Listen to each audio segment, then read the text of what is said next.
Thank you for joining Wars of the Roses. And this is Mark Twain's Mysterious Stranger by Manly P. Hall, an article taken from Horizon, the Magazine of Useful and Intelligent Living, Volume 15, Number 1, Summer 1955. Mark Twain's Mysterious Stranger by Manly P. Hall.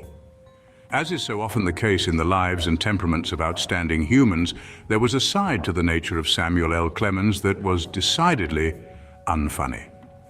During a period of personal tragedy, he wrote his extraordinary story of The Mysterious Stranger. In this short work, he introduced to the reader an angelic being by the name of Satan, directly related to the fallen angel of Christian theology. Clemens conceived of his young and sprightly Satan as a handsome and ingratiating youth who had left his own invisible region to wander the earth for a while in the guise of a mortal. This Satan was neither good nor bad. He wished neither to injure nor to assist. Rather, he took a detached and arrogant attitude toward human beings, whom he considered to be foolish and ignorant creatures of no importance to themselves or the universe in which they existed. Through this charming figment of his imagination, Clemens expounded several of his own opinions, which at the time were decidedly ironical. The scene of the story is an Austrian village during the medieval period in European history. It was a superstition-ridden community languishing under the heavy spell of demonology and witchcraft. The villagers were a nondescript lot, with the so-called normal virtues and vices of human nature. It is obvious that a radiant young angel, totally unable to adjust his point of view to the limited perspective of an unlearned and unlettered villager, would have little patience with the foibles of small minds. It is not the purpose of this article to retell the story of the mysterious stranger, as this is available to interested readers everywhere. We limit ourselves to the consideration of two interesting philosophical concepts which are introduced into the book, and about which the story turns. The first of these concepts deals with the operation of the law of cause and effect. Young Satan, strangely wise beyond mortal years, explains that living is made up of a sequence of related incidents. This sequence is so exact that a single and apparently trivial action performed at any moment can change the entire destiny of a person. He goes so far as to insist that the slightest alteration in the pattern of human conduct may change the length of life 20 or 30 years. Because he is an angel and because he understands the laws governing human activity and can foretell the future, Satan has it within his power to rearrange action sequences. To please some earthly friend, Satan can rescue an endangered person from an immediate emergency. To do so, however, may condemn that person to years of madness, misery, pain, and violence. Conversely, the young angel can precipitate what appears to be a disaster which will in turn result in future peace and security. Occasionally he performs these miracles without any consideration for the consequences. The ultimate joys and sorrows of mortals are of no importance to him. He is merely a spectator, and the world is a laboratory where experiments of all kinds are in process. The philosophical problem involves the possibility of man being capable of a definite action contrary to his own destiny pattern. At any given moment, the individual has an inevitable destiny based upon the complete state of himself at that moment. In fact, however, the person does not pause at that moment, but continues to exert his initiative. For this reason, his future state is in a condition of perpetual change. On the physical plane, change continues until death, which divides action from reaction and thus clarifies the destiny of the person. This corresponds in part at least with the Buddhist doctrine of karma.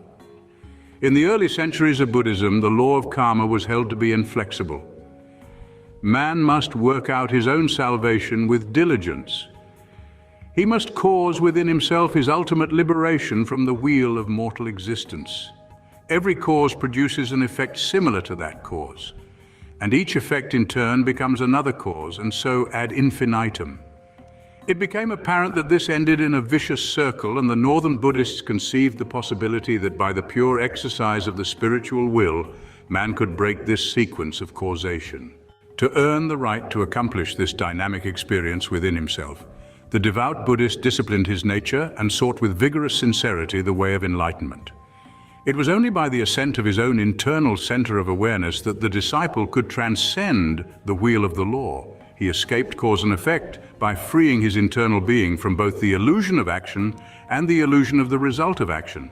Man living under the concept of time must also suffer the tyranny of time, but if that man experiences eternity, he can no longer be held by the concept of time or the sequence of events which can have no existence apart from time. This issue is not clarified in the story, but we gain the feeling that it is bound to the second essential concept unfolded by Satan in his discussions with his mortal friends. In The Tempest, Prospera, the magician, is made to say, "We are such stuff as dreams are made on, and our little life is rounded with a sleep." This is the burden of Satan's argument. What men call living is a kind of dream that frequently is little better than a nightmare. Plaque commemorating the 100th anniversary of the birth of Samuel L. Clemens. Creatures move about in a daze, groping like somnambulists along the familiar paths that lead from the cradle to the grave. Some are rich, some are poor, some are respected members of society, and some are outcasts. A few appear to be wise, many are obviously foolish. Yet the wisdom of the wise and the foolishness of the foolish are both confounded by the very unreality of the dream itself. A fool can dream that he is wise, and a wise man can dream that he is a fool. Yet the nature of neither man is essentially altered. From the perspective of the angel and Samuel L. Clemens, life is circumscribed by a sovereign foolishness which can be examined and re-examined, analyzed and classified, without increasing or decreasing any of the elements involved.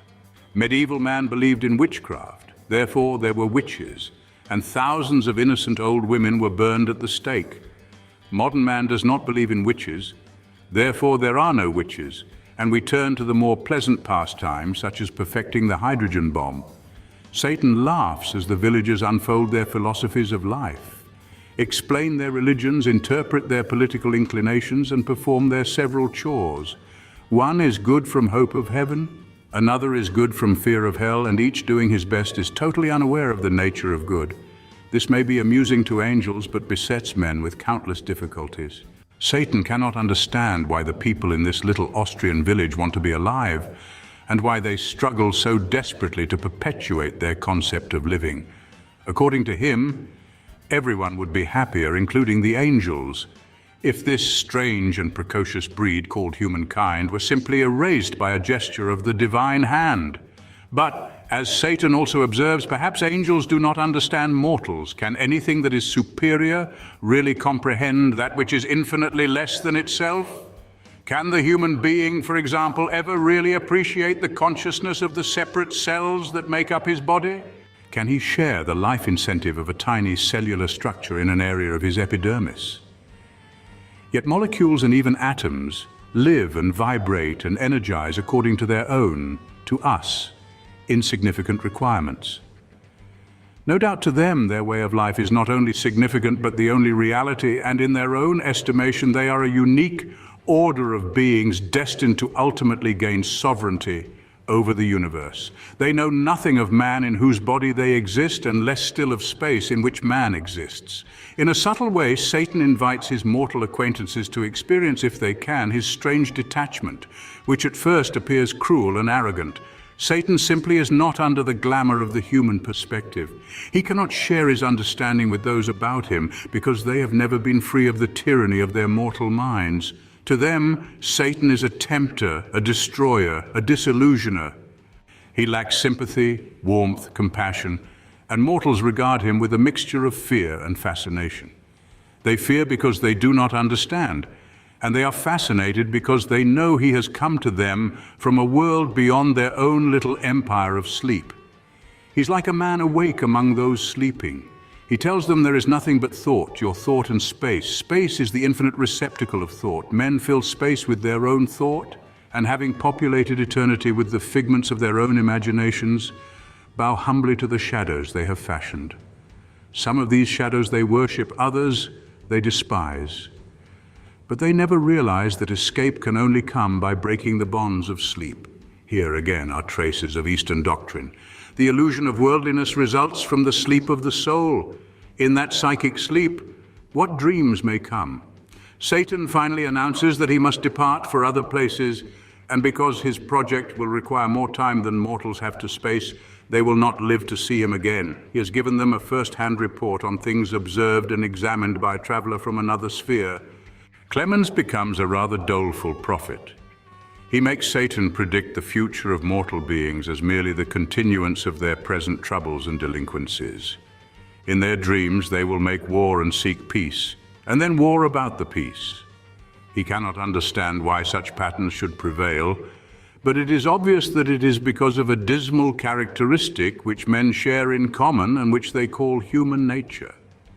Satan considers the term synonymous with stupidity, because even those with a ray of understanding should know better. The subtle purpose of the story is certainly to assail the complacency of foolish persons who have neither learned from experience nor reasoned through the inconsistencies of their own conduct. Assuming that the angel Satan in this case is making a negative statement of a positive formula for human regeneration, the gist of his conclusions is profoundly philosophical. To escape from the limitations of mortality and share in the large vision of creatures inhabiting a superior sphere, man must energize and clarify his resolution. He must take hold of his own destiny and break the little circle which limits those who let tomorrow take care of itself. There must be courage to assume responsibility for one's own destiny, and strength to go against the streams of popular error. To attain this liberation, man must re-evaluate the reasons for himself and the purposes behind the things he does. He must create a destiny which he can inhabit without fear. For such a labor, he must also cultivate discrimination. This is the power which assists him to awake from the sleep of ignorance. He must realize that he is a minute particle of the universal, and as such has a universal destiny. He is a being, not a machine. Men die and leave machines behind them, but in his departure from this life, man takes with him a mind and a soul. The moment he departs from his earthly environment, he leaves behind the only world with which he is familiar. Cities and towns fade away. His neighbors, friends, and enemies vanish in a gathering gloom which also obscures his lands, his properties, his goods, and his bank book. Even the great globe itself is no more. According to Satan, death therefore awakens man from the dream into which he is born by the mystery of birth. The radiant angel from life's other side cannot conceive with his own unfolded faculties why this dream state of man should ever be besieged by phantoms of hideous shapes. Why not live happily for the duration of this insubstantial pageant? Why worry who rules the world? Why debate religion or persecute races or intimidate minorities? Why should families wrangle and dissent and individuals live out their years under the fear of death and sickness, crime and poverty? It is all so foolish when all that is really necessary is to realize that none of these worldly things mean anything. It costs no more to sleep well than to sleep fitfully. Mortals are small children whose triumphs and defeats will soon be forgotten as childhood verges toward maturity. Satan is neither patient nor impatient over it all, for actually it is none of his business. But then again, one has a right to his observations, and no doubt by curious coincidence, Satan's opinions coincided very closely with those of Samuel L. Clemens. A bright young angel, straying from a universe of law and order, entered an unpleasant and chaotic region, and was surprised to note that it was inhabited by a backward and underprivileged people to which it might be more than advisable to send missionaries and such forms of aid and assistance as the natives would accept. Thank you for watching, and please don't forget to share, like, subscribe, and comment, and if you can, please consider donating to Wars of the Roses. Links to PayPal and Patreon are in the description. Thank you so very much.